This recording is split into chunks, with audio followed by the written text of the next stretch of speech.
Did you ever wonder why Sonic suddenly had green eyes and buckles on his shoes when he was redesigned for 3D? Yeah, me neither. And honestly, I don't think you need a canon explanation for a redesign as minor as this one. But the Archie Sonic comics would disagree. So let's take a look at the first page of. Oh, wait, there's no title here like most of the comics, and also Sonic already has his redesigned look. If anything, this actually feels like the final page, but the page clearly is marked as the first page, so what gives? Well, what gives is that this story is actually a time travel story told in reverse, and the best way to understand it, at least in my opinion, is to read it backwards. So here we go, starting from the last page of Sonic issue 71, called Retroactivity. The story itself is actually kind of funky. Basically, a satellite from the past turns back on and fires a laser at Mobius. Meanwhile, on Mobius, Sonic is hanging out with King Max and this human called Nate, who, listen, just a little tangent here, but I can't stand this guy at all. He's got such a weirdly realistic face, and it just weirds me out with this Uncanny Valley vibe, especially when he's next to all of these cartoony characters around him. So listen, I'm just gonna avoid spending too much time talking about him.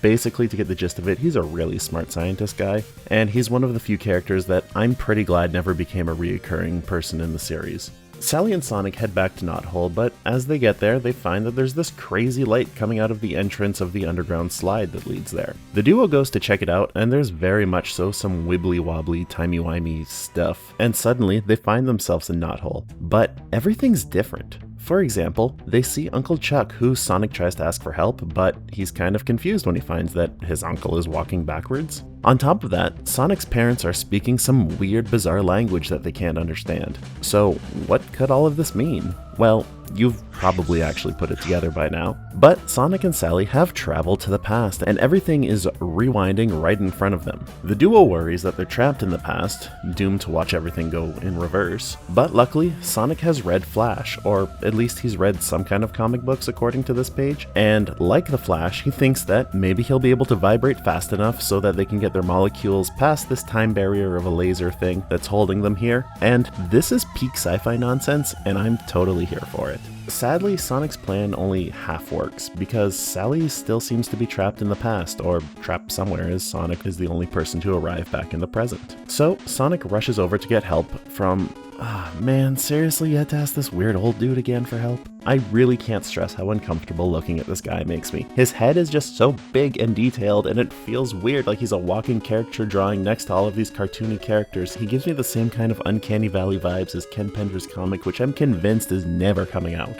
So Nate here explains that this isn't just any old laser firing at Mobius. No, this is a time laser, which is rewinding Mobius back to, I guess, when the satellite was made. I'm not 100% on this. Yeah, don't actually question it. Also, Nate here has this massive emerald. No, it's not a Chaos Emerald or the Master Emerald. This here is a Super Emerald, whatever that means. And he's got a plan, which is basically he's gonna strap this Super Emerald to Sonic's back and destroy the laser by running really fast with it. Again, don't question it. So Sonic runs really fast around the world, and thanks to the Super Emerald, he turns into Super Sonic. But thanks to the Super Emerald, that transformation is pretty short-lived, and he turns into the famous Ultra Sonic, which is just Sonic but with an atom above his head and some stars behind him.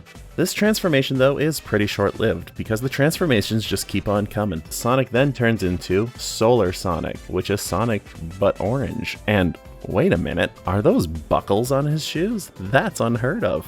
As Solar Sonic, Sonic can turn into Polar Sonic, who's just Sonic, but he can run fast in the snow. Okay. And he can also turn into Eco Sonic, which is Sonic, but with green fur, and he wears glasses. And wait a minute, I know this guy. For real though, these Sonic variants really aren't that important to pay attention to. They're all seen just once, and with the exception of Super Sonic and Ultra Sonic, you're never gonna see these guys ever again. Sonic's zoomies around the world manage to attract the laser to him, and when it hits him, this happens.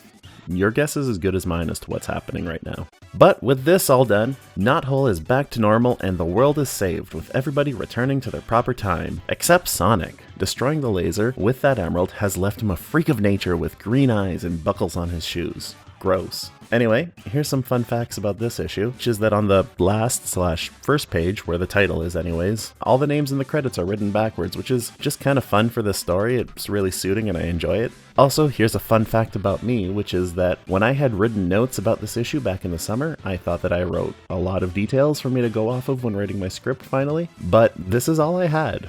I've heard of Be Kind Rewind, but this is ridiculous. And Back to the Past, Samurai Jack, but Sonic? ? So yeah, you should hire me to be a writer because clearly I know what I'm doing. That there's the end of the video. It's a short one, but it's also a fun one. I wanted to look at this issue for a while because despite the fact that I don't personally think it's the best written one, I mean, there's so much dialogue that it fills up more than half of the panels where it shows up. And also, I don't think that this whole presentation being in reverse works super well. I do really enjoy seeing something unique being done.